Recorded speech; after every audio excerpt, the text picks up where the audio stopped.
sé que hemos pasado uno de los años más violentos de la historia moderna de México, y hablar de la palabra mafia es algo delicado. Y también en el contexto político en el que estamos, en el que los políticos han logrado con éxito dividirnos, hablar de esta palabra es delicado. Y ante esto me encanta esta frase de Confucio que dice: no condenes a la oscuridad, mejor enciende una luz. Y básicamente esa es la idea de esta plática, hablarles de otro concepto, un concepto positivo de lo que puede significar la palabra mafia. ¿Y por qué la filosofía del cangrejo es cosa del pasado? Hace algunos años, después de salir de la universidad, entré a trabajar a una empresa en León, una empresa de calzado, en un trabajo que me encantaba, y un par de amigos hicieron por ahí una empresa con negocios en internet, les empezó a ir muy bien, y me invitaron a trabajar con ellos. Y dije, negocios por internet, suena muy interesante. Dije, bueno, si voy a entrar a esto, quiero entrar bien, y el dinero que había ahorrado lo gasté en ir a esta región en el norte de California, que se conoce como Silicon Valley, donde en esa misma región encuentras empresas como Google, empresas como Twitter, empresas como YouTube, y varias de estas empresas que están literalmente revolucionando el mundo. Y al ir a este lugar me di cuenta que era mucho más allá que solo negocios en internet, era un cambio filosófico el que estábamos viviendo, y el concepto de el error era completamente distinto, el concepto de las ideas, de colaborar con las ideas era completamente distinto. Y una de las cosas que más me encantó de esta región fue ver que antes era México. Y aunque pareciera como algo muy lejano, en realidad siguen viviendo muchos compatriotas allá, y en realidad nos parecemos mucho y hay muchas cosas que podemos aprender de esto. Uno de los conceptos más importantes es, cuando vemos a alguien como Steve Jobs, como Elon Musk, como Mark Zuckerberg, pensamos que hay el genio, que se le ocurre todo el tiempo las grandes ideas, y todos los demás son como minions, que hacen justo lo que dice, y todo sale perfecto. Pero en realidad es muy distinto. Es un grupo de personas que se apoyan, que van alineados a la misma visión. Y creo que el mejor ejemplo de esto es la PayPal Mafia. Justo es un término que los medios en esta región lo usan de una manera positiva. Y dicen, bueno, eran dos empresas que eran competencia, se empezaron a ayudar para transformar el sistema de pagos y crear esta empresa, PayPal. Y lo interesante de esto es que no solo venden la empresa en más de $1 billón a eBay, sino que después de eso se empezaron a ayudar.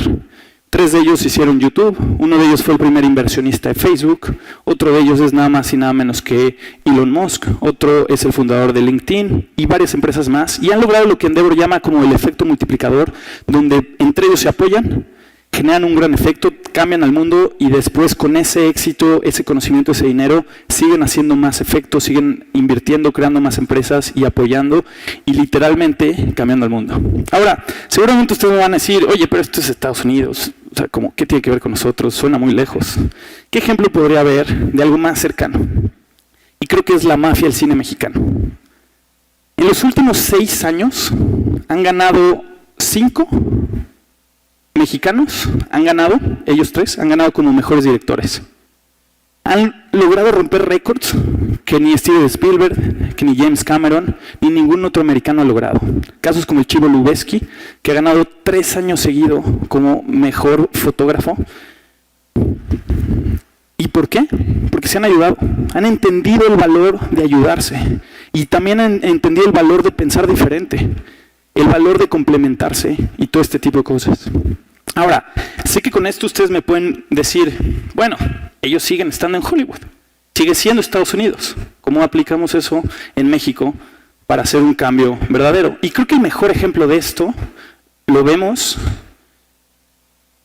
entendiendo que la filosofía del cangrejo ya es cosa del pasado, con lo que pasó con los temblores del 19 de septiembre, esos 2 casos. Esos momentos donde de repente los mexicanos se olvidaron de pensar primero en sí mismos y era en qué ayudo. Y había un sentimiento de solidaridad bastante fuerte que lograba hacer bastantes cambios y logró mover a muchísima gente para salvar vidas y para lograr generar un gran impacto. Esta es la prueba de que sí podemos trabajar en equipo, de que sí podemos hacer cosas fuertes si nos organizamos.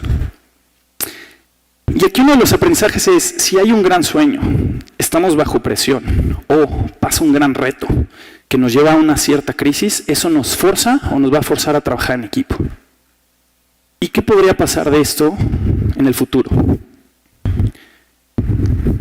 Actualmente me dedico a temas de innovación y básicamente llevo varios años trabajando en una comunidad que surge dentro de la NASA, que se llama Singularity University. De ahí surge un grupo que se dedica a estudiar qué tienen en común lo que llaman organizaciones exponenciales, aquellas empresas como Uber, como Airbnb, como Wikipedia, o todo este tipo de empresas que están transformando al mundo. Y una de las cosas que se ha visto con todo este tipo de cosas es que cuando formas grupos y los pones a resolver problemas, pasa magia. Uno de los puntos muy interesantes que nos va a poner en este tema, muy interesantes en retos que estamos viviendo ahorita, es que, por un lado, estamos solo en el inicio de la era digital. Según toda esta comunidad de futuristas, lo que decimos es, actualmente hay un poco más de 2 aparatos por habitante en la Tierra conectados a Internet. Sin embargo, para el 2030 va a haber más de 110 aparatos por habitante en la Tierra. Es decir, podríamos decir que llevamos más o menos 30 años de la era digital. Sin embargo, bajo esta métrica solo estamos entre el 2 y el 3% de la era digital de lo que se espera para el 2030. Y lo interesante de esto es que tenemos una serie de instituciones que se están quedando atrás, que son muy obsoletas. Tenemos un sistema educativo, y esto sé que es delicado decirlo en una universidad, pero creo que es importante. Tenemos un sistema educativo del siglo XVIII pretendiendo prepararnos para el siglo XXI, que nos prepara más para 1980 que para el 2030. Tenemos un sistema de gobierno basado en la velocidad, en cuando la información se movía a la velocidad del caballo, no a la velocidad de un tuit. Y a nivel mundial, solo aproximadamente el 20% de la gente aprueba su gobierno. No importa si es un gobierno de izquierda o un gobierno de derecha.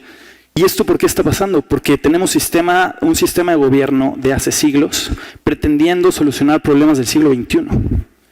Es obsoleto, hay que hacer un gran cambio de raíz. Y el tema económico, hay toda una serie de estructuras y de empresas que tienen un modelo viejo, obsoleto, que de repente llegan en el siglo XXI una serie de empresas nuevas, como YouTube, como Airbnb, como Wikipedia, y todo este tipo de empresas que tienen un modelo de negocio completamente diferente y cambian las cosas.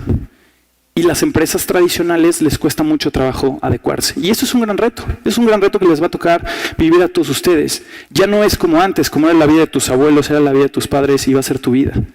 A ustedes y a todos nosotros nos va a tocar reinventarnos una y otra vez en las próximas décadas. Y esto de alguna forma es una cierta tensión, es una cierta crisis, pero también es una gran oportunidad. Y la forma de resolver esto es trabajar en equipo. Ahora más que nunca va a ser importante trabajar en equipo. Y uno de los puntos también muy importantes con esto es, nada de esto va a valer la pena si no logramos resolver algunos de los problemas a los que toda nuestra generación se está enfrentando, que es el calentamiento global.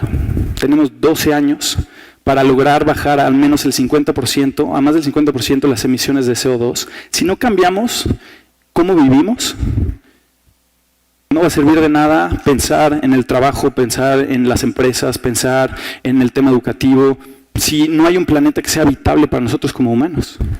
Tenemos solo 12 años para hacer un ajuste fuerte en cómo vivimos como humanidad. Y otro de los retos fuertes a los que nos estamos enfrentando es el tema de la sexta extinción de las especies. Se dice que diario, por el estilo de vida que llevamos como humanos, estamos generando la extinción de al menos 200 especies diario. Esto es insostenible, no podemos seguir con un estilo de vida de esta forma. Pero la respuesta está en ser grupo, en ser equipo. Si nos organizamos, ahí es donde puede estar la solución. Y me gustaría con esto invitarlos a un sueño. Imaginen un mundo donde exista un juego social que, mientras por un lado adquieres las habilidades para pensar y actuar de manera exponencial, es decir, para poderte sumar al siglo XXI, por otro lado estás ayudando a resolver algunos de los mayores problemas de la ONU. algunos de los mayores problemas del mundo. Cualquier persona que me esté escuchando con esto y que vibre con esto, lo invito a, si quiere colaborar con este proyecto, es algo que estamos convocando a una comunidad para llevar esto a cabo. Y sé que es algo muy grande, es un sueño que puede sonar algo loco, pero me gustaría cerrar con esta frase de Margaret Mead que dice: nunca dudes que un pequeño grupo de ciudadanos considerados pueda cambiar al mundo. Verdaderamente eso es lo único que lo ha logrado. Muchas gracias.